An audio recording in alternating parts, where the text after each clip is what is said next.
pahami modal itu bukan hanya sekedar materi atau uang. Diri kita udah punya banyak banget modal. Allah kasih kita banyak kelebihan, skill kita banyak sekali modal. Jadikanlah itu modal yang paling penting buat kita.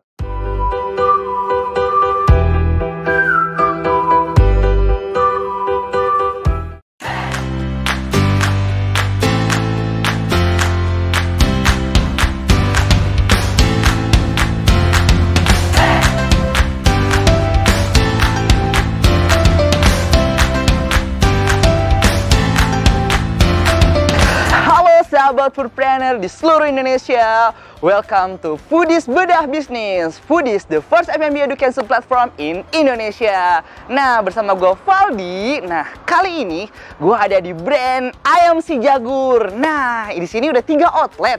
Yang menariknya adalah omsetnya itu naik 300% di kala pandemik.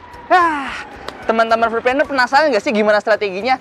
Nah, sebelum kita bedah bisnis kali ini, jangan lupa untuk teman-teman aktifkan tanda loncengnya, subscribe channel YouTube ini, dan sebarkan linknya ke grup WhatsApp, Telegram, Line, dan segala penjuru dunia.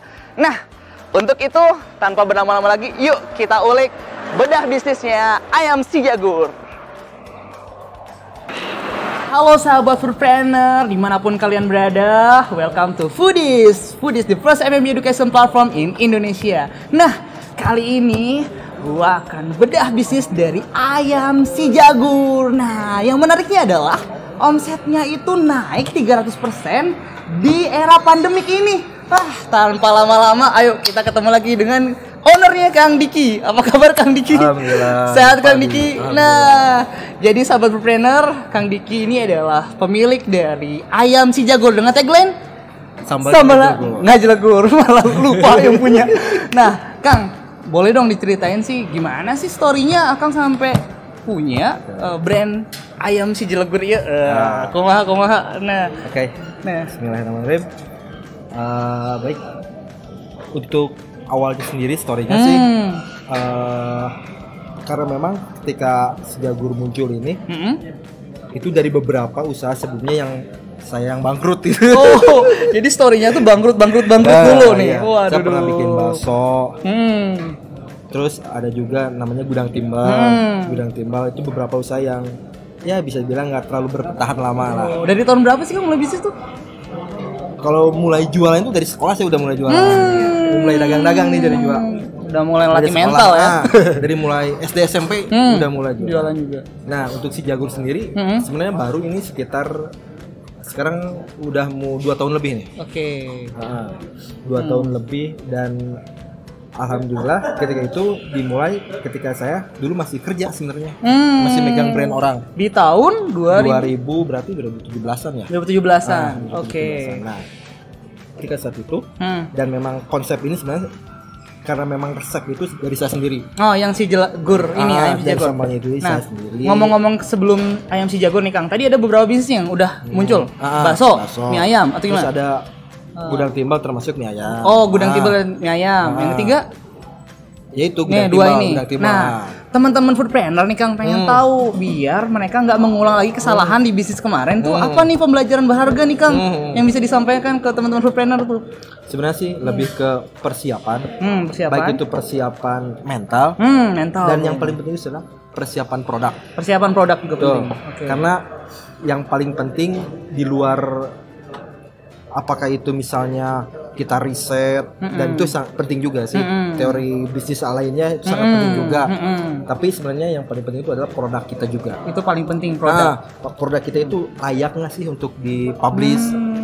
Produk kita itu layaknya untuk dijual. Baik itu dari segi rasa, cita rasa ataupun dari display dan kemasannya. Jadi kesalahan paling besar di era bisnis kemarin itu lebih produk belum matang gitu ya. Betul. Apalagi belum kuat sih. Belum kuat. Dari si perencanaannya kurang matang juga. Ngomong-ngomong rugi berapa Kang itu? Nggak terlalu sih karena memang dan alhamdulillah sih saya dari semua usaha yang mulai itu selalu dimulai dengan modal yang minim. Wih, lanjut nih ngomongin Si Jagur nih Kang. Jadi Si Jagur itu kayak gimana nih prosesnya? Modalnya berapa dan semua story-nya deh. Untuk Si Jagur itu sendiri, saya mulai dengan modal yang sangat minim sekali. di bawah 5 juta, paling di angka 3 sampai 4 jutaan. 3 jutaan modal. Betul. Si Jagur itu udah bisa jalan. Sekarang udah 3 outlet ya. Alhamdulillah dengan omset yang awalnya dulu pinggir jalan kan ya? Tenda ya. Tempat yang sekarang ini sih yang di Gudang Selatan itu, cuman belum ada tempat permanen. Baru tenda aja. Jadi teman-teman foodpreneur kalau mulai bisnis tuh lebih baik dari yang kecil dulu ya Kang ya. Betul. Investasi kecil ya. Betul. Bertahap sampai punya outlet yang permanen ya Kang ya. Wah, seru banget. Terus Kang. Ya, dimulai dari seperti itu dengan punya hasil dari resep yang coba saya kemas seperti itu, dan memang dari awal memang saya dengan konsep ingin kebermanfaatan dan juga pemberdayaan. Dan ini saya pengen memberdayakan asalnya keluarga terdekat nih. Memang yang lagi nggak kerja, karena memang saat itu posisi saya lagi kerja di orang nih. Jadi saya nggak bisa untuk full time di Si Jagur. Saya konsep dari awal dan saya kasih kepercayaan ke adik saya untuk mengelola operasionalnya. Oh, jadi dulu itu masih benar-benar full time kerja. Alasan kenapa masih pengen full time kerja karena pengen apa nih? Amankah atau apa? Enggak sih, justru mempersiapkan usaha itu karena saya memang dari awal udah berniat untuk usaha ke depannya. Lebih ke mempersiapkan dulu ya. Setelah matang baru sekarang udah keluar nih, benar-benar full entrepreneur sekarang Kang. Insyaallah. Wih, Masya Allah, seru banget nih Kang. Nah, untuk yang outlet pertama ini itu dengan modal kayaknya 3 sampai 4 juta. Nah, story-nya itu gimana nih Kang? Kayaknya menarik deh. Untuk modal dengan segitu ya dengan perjuangan yang sangat cukup menyedihkan. Wow, apa ini foodpreneur? Pengen tahu nggak? Nah, pengen. Saya dengan istri sampai ke ngejual mas kawin kita berdua. Waduh. Baik itu apa cincin sampai cincin nikahnya pun kita jual. Buat modal Si Jagur ini. Wow. Ya ada beberapa yang jual. Dan sebenarnya itu masih berlanjut untuk usaha saya selanjutnya. Apa itu? Akikah. Oh, yang di kaos itu ya Kang. Lihatin dong ke teman entrepreneur. Nah, jadi Kang Diki selain punya brand kuliner tadi dengan ayam Si Jagur, tapi Kang Diki juga punya brand akikah, domba, kambing ya, segala macam ya. Dan sebenarnya itu linear juga dengan Si Jagur ini karena satu dapur. Nah, gimana tuh story-nya Kang? Ya, karena satu dapur awalnya pengen ngembangin dari Si Jagur ini apa nih yang bisa untuk nambah revenue streamnya. Revenue streamnya seperti apa? Dan akhirnya alhamdulillah awalnya sih nasi box biasa dan ketika saya mempelajari model bisnis akikah dan marketnya saya sedikit tahu lah.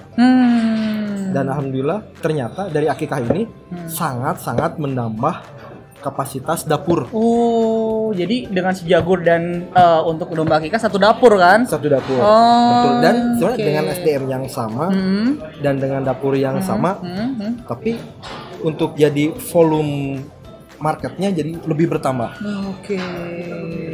Karena memang akikahnya kita matang. Jadi memang kita nggak hanya jual domba mentah, tapi itu udah kita proses dari mulai jadi sate, gulai dan plus nasi boxnya. Bahkan untuk dekorasinya pun kita sudah menyediakan. Jadi awal bisnis dari Si Jagur dulu, terus berapa lama langsung buka juga ini MKK ya. Kenapa Kang nggak fokus dulu tapi punya berbagai brand? Dan ini dari mindset bisnis yang saya dapat juga sih. Memang saya tidak dari semua bisnis alhamdulillah saya meskipun awal-awal saya pasti turun. Dan saya sangat memahami bisnis modelnya seperti apa. Pasti turun omset kah atau turun tangan kah? Turun tangan. Oh, di operasional nih ya.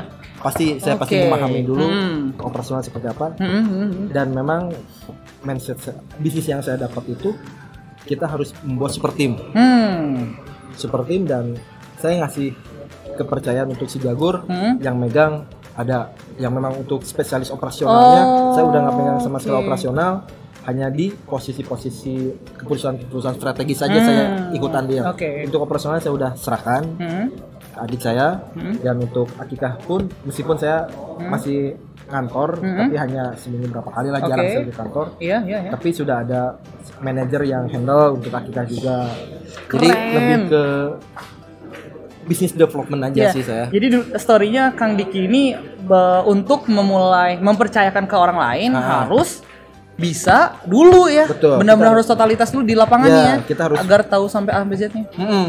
Dari mulai saya bikin sambal saya sendiri, goreng-goreng, apalagi membuat resep-resepnya sampai ke bahkan pengiriman. Dulu akhirnya itu saya sendiri yang mengirim gitu apa-apa. Itulah nih teman-teman entrepreneur, benar banget strateginya Kang Diki biar tahu dulu ya. Jadi enak, jadi kita bisa ngontrolnya, bisa buat SOP dengan baik ya Kang. Wah, seru-seru. Sebelum memang total dilepas sebenarnya sih bukan bisa dibilang kan rata-rata sih teman-teman pengennya autopilot.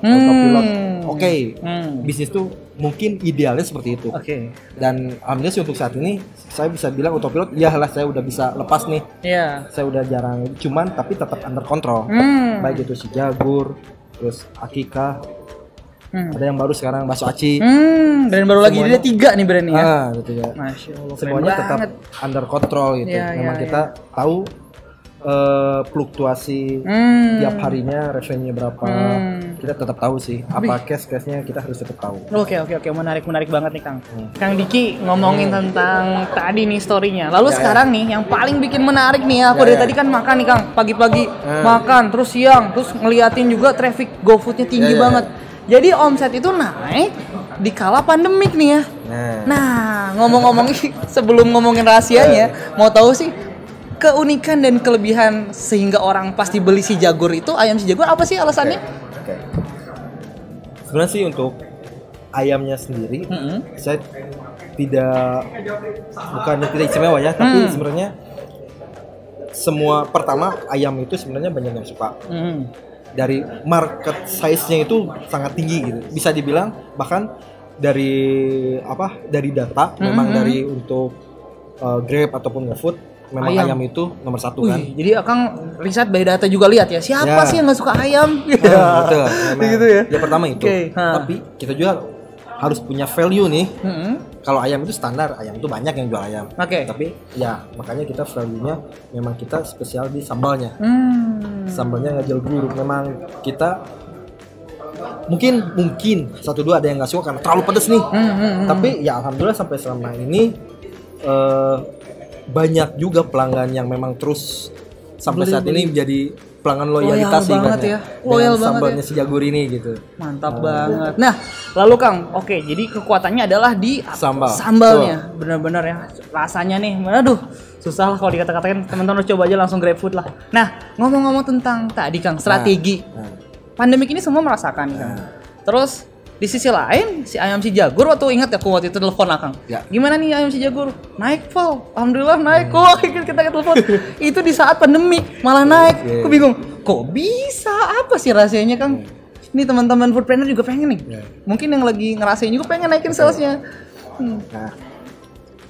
Iya sih, di awal pandemi sebenarnya 1, 2 atau 3 harian karena kita memang dari awal pandemi alhamdulillah hanya tutup sehari 2 hari lah. Nah, di awal pandemi itu tetap sempat kita omset sangat drop banget. Di angka cuman sehari 300. Wah, itu turunnya drop banget. Sempat drop ya.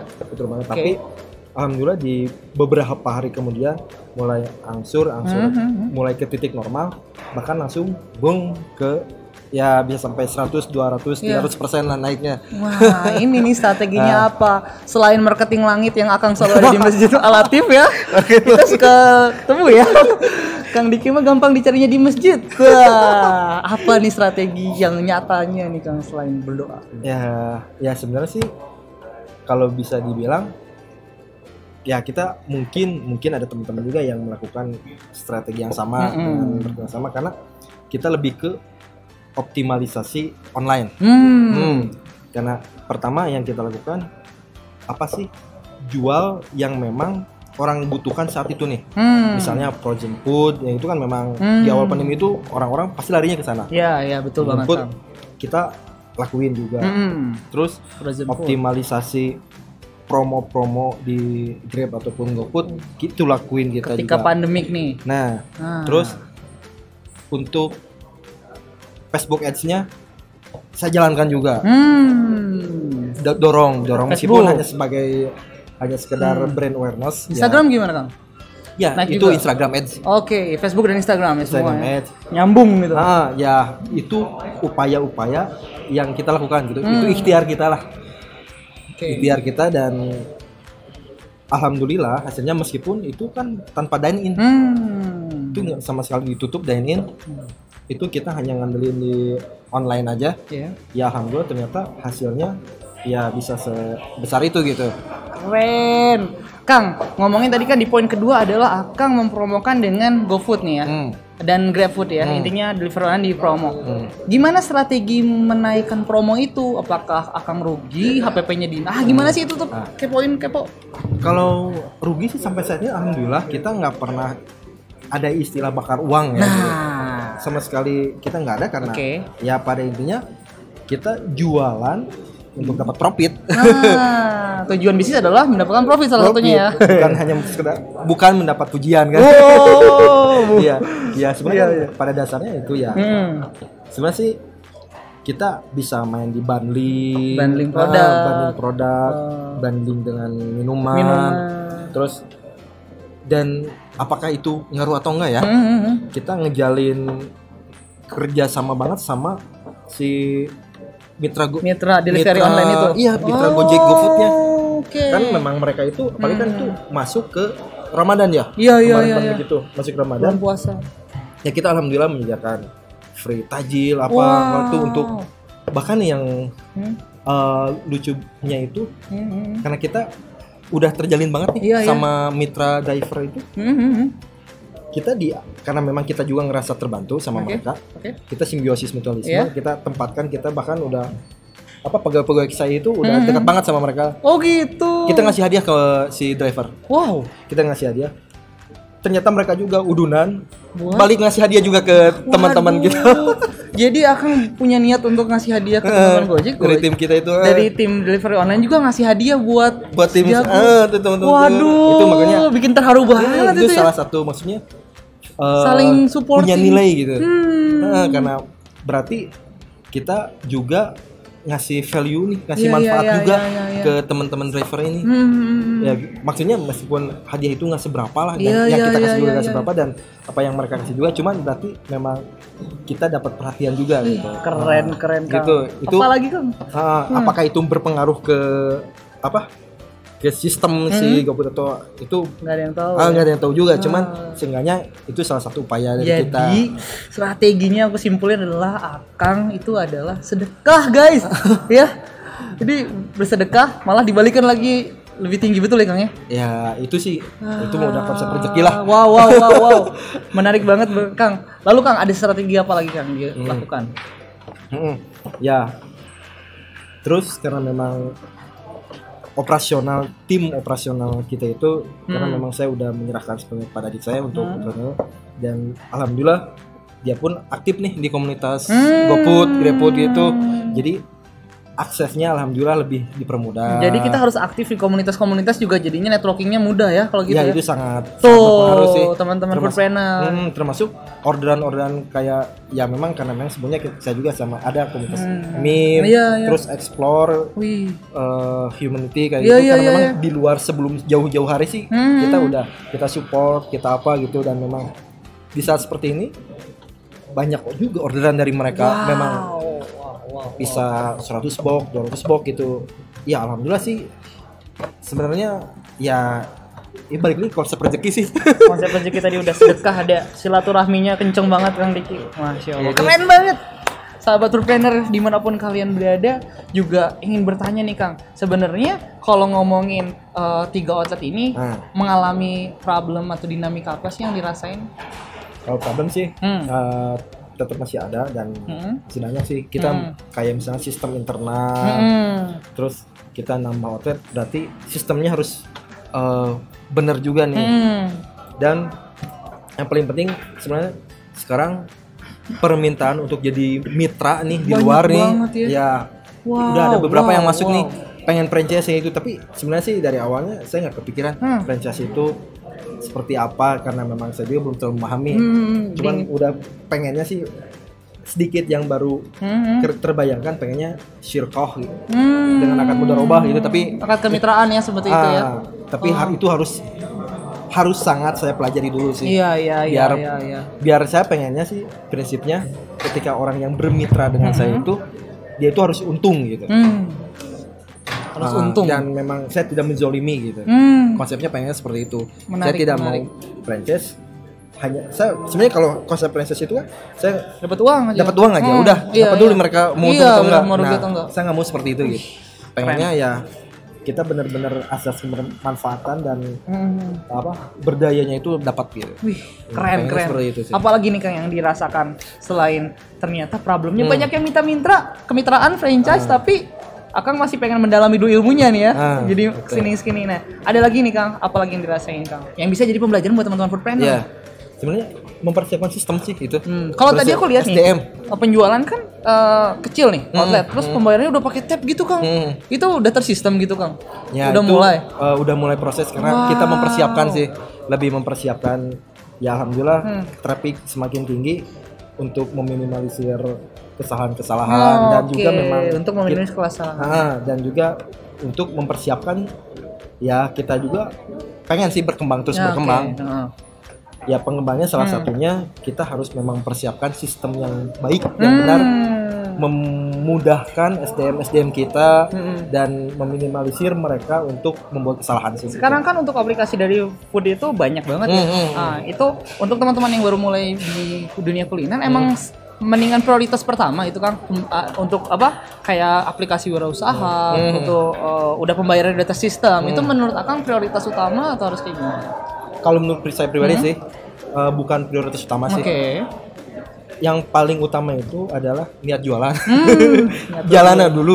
Dengan makanya soalnya memang saya selama ini dengan curhatan teman-teman sekarang banyak yang konsultasi gitu memang pengen sharing. Gimana sih pengen usaha. Modal. Kebanyakan justru mereka datangnya merasa bahwa modal itu adalah segalanya. Padahal menurut saya modal itu sangat nomor berapa gitu. Justru kalau kita punya ide atau konsep, sok jalan. Justru modal itu bisa dibilang nomor kesekian gitu. Bahkan kita bisa, saya yakin tanpa modal kita bisa jalan. The power of Potpet juga ngaruh ya. Udah jual cincin segala macam, gak ada lagi. Harus sukses ya. Ya gitu ya. Nah, Kang ngomongin tadi ide dan konsep model bisnisnya nih. Akang itu belajar atau risetnya atau benchmarknya apa sih yang dilakukan nih? Awalnya sangat nggak ngerti nih apa itu bisnis model kanvas. Baru-baru banget nih ngerti. Baru-baru banget nih ngehnya. Apa itu command measurement, apa itu Blue Ocean strategi, Red Ocean strategi. Jadi benar-benar otodidak nih kan awalnya. Branded scale up. Baru banget nih ngerti. Foodpreneur juga lagi bingung nih itu ngomongin apa. Tapi ya memang saya punya keinginan untuk belajar ke arah sana. Dan ketika saya udah mulai tahu nih, memahami bisnis model kanvas itu seperti ini, coba cek lagi nih review bisnis saya itu benernya nih secara teori ya. Meskipun ya sebenarnya yang paling benar itu bisnis yang paling benar itu bukan bisnis menurut teori bisnis. Tapi bisnis yang profit dan berkembang itu benar. Profit dan berkembang itu baru bisnis yang benar. Oke. Meskipun karena memang sih brand smart saya kayak lihat Bu Imas mungkin iya kan ayam Bu Imas, ayam. Mungkin mereka itu tanpa model bisnis kanvas, tanpa riset tanpa apa, tapi udah bisa berjaya bertahun-tahun kan sampai sekarang tetap eksis gitu. Nah, sebenarnya sih brand smart saya lihat ke sana, tapi meskipun kita harus tetap belajar dan yang saya lakuin sekarang saya ya ikut workshop bisnis, tapi saya rasain ada hasilnya sih. Itu merubah mindset saya bahwa kita itu bukan hanya sekedar dagang, tapi kita itu berbisnis gitu. Kita bisa mengembangkan itu, kita harus bahkan harus mengembangkan bisnis kita gitu. Iya. Kita doakan ya foodpreneur semua, semoga si Jagur makin boom lagi. Amin. Ngomongin 3-4 tahun ke depan nih Kang. Mau jadi apa sih si Jagur Kang? Yang pasti sih untuk si Jagurnya sendiri ya harapannya sih karena memang tujuan awal saya itu sebenarnya kecil sih. Tujuan awal pengen keluarga saya itu bisa berdaya dan orang-orang sekitarnya turut berdaya. Tujuan itu sebenarnya alhamdulillah untuk saat ini sudah tercapai. Dan tapi kita harus membesarkan tujuan kita, membesarkan visi kita ya pengennya lebih besar lagi, lebih banyak lagi, lebih banyak orang yang terberdayakan, lebih banyak lagi memberi manfaat. Dan kalau untuk 3 dan 4 tahun saya sebenarnya sih bukan hanya Sejagur, tapi Sejagur itu hanya salah satu bagian dari bisnis saya. Tapi saya pengennya membuat sebuah holding yang membawahi beberapa unit, salah satunya Sejagur, brand dan dalam satu holding. Wah, keren banget. Ngomong-ngomong tentang tadi ya konsep dari Akang untuk memberdayakan keluarga segala macam. Yang paling membuat aku terenyuh tuh ternyata ibu Akang juga ikut supportnya dalam bisnis ini ya, Kang. Penghasilannya paling gede sekarang. Jadi ibu kandung ngebantu apa itu, Kang? Sekarang yang megang dapurnya itu ibu. Dari Akikah, dari dapurnya Akikah, ayam Sejagur, ayamnya, sambelnya bikinnya. Iya, semua dapurnya itu di ibu. Dan ibu sekarang udah banyak anak buahnya. Ibu-ibu sekeliling itu kerja di ibu saya gitu. Bahkan penghasilannya gede. Halo Ibu, Bu siapa namanya? Bu Is, halo Bu Is. Dan yang menariknya lagi Bu Is ini punya anak 9 termasuk Akang. Akang yang berapa sih? Yang kedua. Yang kedua. Wow, kakak utama yang memberkahi adik-adiknya juga ikut support. Dan saya itu udah ibaratnya udah nggak sama orang tua itu dari kelas 1 SMA saya udah nggak sama orang tua. Kenapa alasannya, Kang? Emang saya udah mandiri dari situ dan memang pada saat itu orang tua saya bangkrut dan harus pindah. Sementara saya harus tetap di situ karena sekolah di daerah situ dan akhirnya saya udah pisah sama orang tua. Saya hidup sendiri dengan biaya sendiri. Tinggal di mana, Kang? Dulu Ciamplas. Oke, jadi maksudnya sendiri itu ngekos kah atau tinggal di masjid atau gimana? Numpang ke saudara. Oke, jadi benar-benar mentalnya udah kebentuk banget ya dari awal ya. Dari awalnya sekuat sekarang gitu, seberani itu, Kang. Nah, sesi terakhir nih, Kang. Foodpreneur pengen juga nanya nih, Kang. Jadi tips dan saran buat kan para calon foodpreneur apa nih, Kang? Sebenarnya sih intinya buat teman-teman yang ingin memulai bisnis kuliner khususnya teman-teman foodies, ya mulai aja dulu. Maksudnya sok kita create dulu ide dari mulai produk. Yang paling penting kita mau jualan apa nih. Nah, kalau kita udah mulai punya produk, model bisnisnya seperti apa, dan ya itu kita mulai hindari nggak ada modal, itu sangat bisa diakalin, itu sangat bisa kita akan sangat bisa jalan tanpa modal. Bukan alasannya dia. Bukan sangat bisa, karena kita bisa. Intinya sih balik lagi ke silaturahim, beneran. Kita pasti punya banyak teman, bahkan kita pasti punya banyak orang yang punya uang tapi nggak bisa ngapa-ngapain. Nah, beneran. Bener. Meskipun sampai saat ini sih alhamdulillah usaha saya sama sekali nggak ada investor nih. Masih semuanya sendiri dan memang dari modal memang yang itu sangat minim. Itu modal yang sangat minim saya udah bisa jalan dan ya berarti intinya buat teman-teman itu udah bisa jalan dengan modal yang sangat minim. Yang penting itu teman-teman punya produk yang memang tadi balik lagi layak, dan memang secara display layak, secara produk layak, dan memang bisa diterima sama masyarakat. Intinya itu enak ya, Kang. Walaupun sebenarnya enak itu kan relatif. Enak itu relatif. Makanya saya bilangnya bukan enak atau nggak enak, tapi layak. Layak ya. Itu layak jadi konsumsi. Ada lagi, Kang? Terus yang paling penting sih buat teman-teman belajar juga sih. Belajar ya. Kalau saya sih memang otodidak, sangat otodidak. Saya baru-baru ini ngerti dengan ilmu-ilmu bisnis ya. Tapi yang paling penting buat teman-teman jangan berhenti buat belajar, terus belajar. Dan ini Foodies nih sangat banyak menyediain nih. Foodies nih. Tonton semua video kulinernya di YouTube tuh udah free. Foodies saya juga sering nonton Foodies. Kita harus terus upgrade untuk skill kita, dan yang paling penting itu balik lagi ke modal. Pahami modal itu bukan hanya sekedar materi atau uang. Diri kita udah punya banyak banget modal. Allah kasih kita banyak kelebihan, skill kita banyak sekali modal. Jadikanlah itu modal yang paling penting buat kita. Itu sih. Keren banget nih, Kang Diki. Nah, Udah Kang, cukup Kang. Cukup. Nah, selanjutnya nih teman-teman, kalau pada pengen nyobain si Jagur di mana nih Kang? Alamatnya, Instagramnya apa nih? Oke, untuk Instagramnya sendiri ada si Jagur Sambalnya Jagur. Untuk outletnya ada di Gudang Selatan, ada di Margahayu. Margahayu juga ada. Di Pahlawan. Pahlawan ada 3 nih ya. Nah, yang keempat, 5, 6, 7 di mana? Belum. Next insya Allah.